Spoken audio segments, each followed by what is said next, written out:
Ta-da!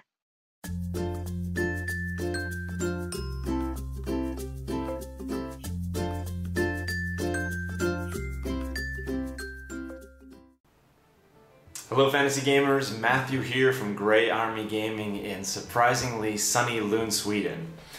For today's episode of A Few Simple Steps, we will be showing you how to make simple and quick and cheap blended flock for your wargaming terrain.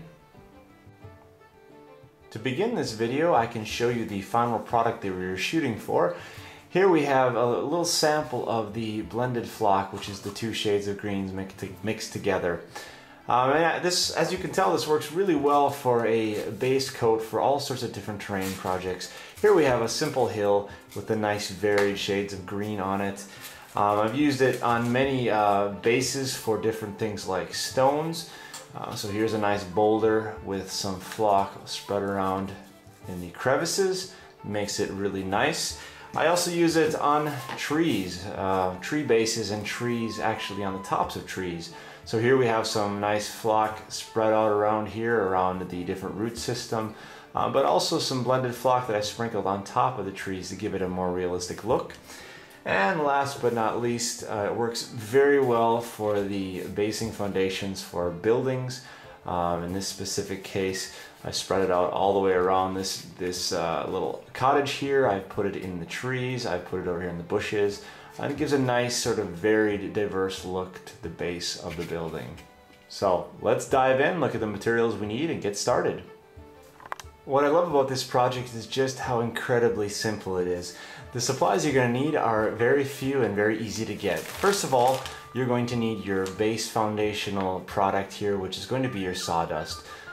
This is sawdust for grilling. But you could also just get any old sawdust from any old mill or from your garage after you've cut up some wood.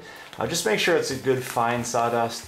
That will help give the grass a more even and nice look. So this costs, I think, 50 cents at a store. So pretty cheap, pretty easy to get. Next you're going to need, in this case, two different kinds of greens. If you're making green flock, I'm going to go with the light olive green and the dark green umber, and these two give nice contrast to each other when you mix them together. If you want to make reds and browns and yellows, then you can just use two different shades of a brown or two different shades of a yellow or reds to give you the same kind of effect. Then all you're going to need is some sort of bucket with some sort of stirring stick and stirring device, which we'll be pouring our sawdust into and mixing the paint in. So let's get going. The first step now is simply to open up your dark green paint. We'll make a little bit of green, dark green flock to start with, and just pour in as much paint as you want. You don't need too much to start with, just enough to be able to start getting that sawdust fully covered. When you pour that in now, pour in a little bit of sawdust and begin the process of stirring. So there we have it. Let's take a good look and just start stirring it around. You'll see it's quite clumpy in the beginning, but that's okay. Just keep on moving and moving and moving it. The idea is you want to get the flock to the point where the paint is fairly well spread out and there's not too many huge clumps, and you do not want to have too much of the sawdust uncovered. So just keep mixing around. You can see here it's still a little bit clumpy, so let's add a little more sawdust to it and continue on mixing. And the clumps are getting a little smaller now. It's starting to get a little more even coverage, but I can see here I'm going to need even a bit more sawdust, so let's put some more in. Just keep on adding a little bit at a time until you feel like you've got a pretty decent coverage and your flock is starting to get more even and more grass-like. We'll keep on mixing here.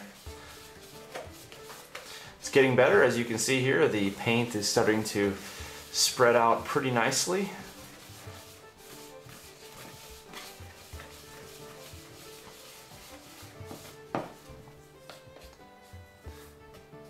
Still a bit clumpy though, so let's add a little bit more sawdust, and this might be the last time we need to add sawdust.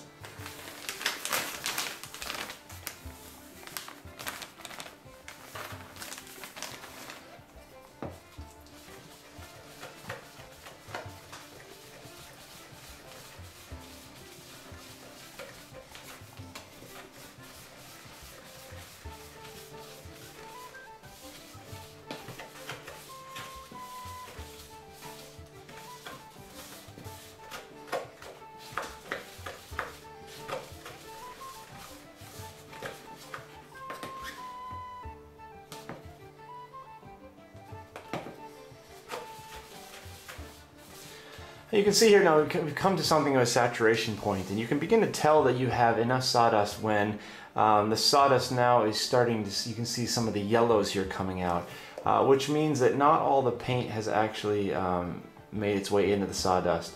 So we are probably at the point now where we have enough sawdust in there, and that should be enough to let our paint set in. So let's finish stirring it up here, get all the paint off the bottom, try to get the different clumps out, and we will stir this for a couple more minutes and then set it out to dry. Now with the flock nicely mixed here and all the paint fully saturated, I'm just going to lay down a little bit of wax paper, a baking sheet, and simply just pour it on out here. Make sure you scrape it all off the bottom so that it doesn't get stuck there. And it's okay if you have some clumps at this point, because we will go back later once everything is completely dried and we will break it all up and make it a little more even. So there we go. Just try to spread it out a little bit, nice and thinly,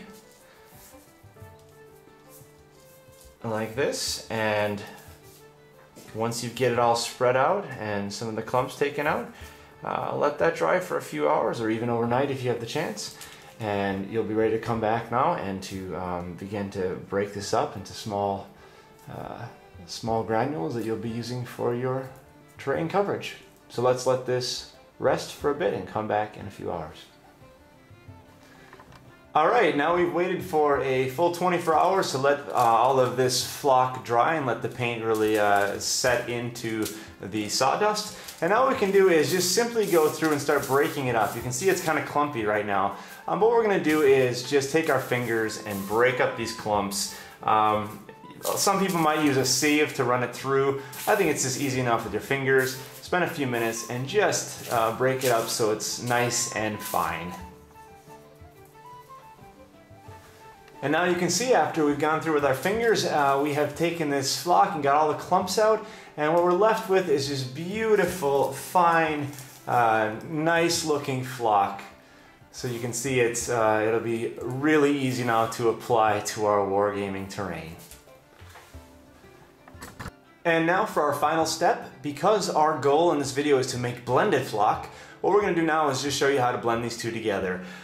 Here is the other flock that we made using the light olive green, and here's our dark stuff. And this is just really simple. Depending on how much light or dark you want, you can do this slightly differently, but I've found it quite simple just to take equal amounts of each and put them together. Let's just do that right now. We'll take 1, 2, 3 pinches here, 1, 2, 3 pinches here. Get it together and then just mix it together with your finger.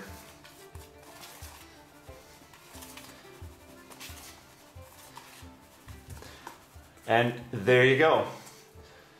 Fully mixed, fully blended. If you see, there's quite a lot of color variation there, mixing with the darks and the lights. This will give you a nice, beautiful base to put on your wargaming terrain that will give it a realistic grass look. And as I have mentioned before, feel free to use this technique with any color you want to make any kind of flock. You can go from brown, blended browns, to beautiful reds for your more desert looks, and even your bright greens if you want to do other kinds of green terrain. Basically, whatever kind of paint you have the option of making that color flock. So go to it, be creative, and see what it can contribute to your wargaming terrain. Well, there you have it, a few simple steps for making very nice looking blended flock for your wargaming terrain. Thank you for joining us here today at Grey Army Gaming, where Grey can always play.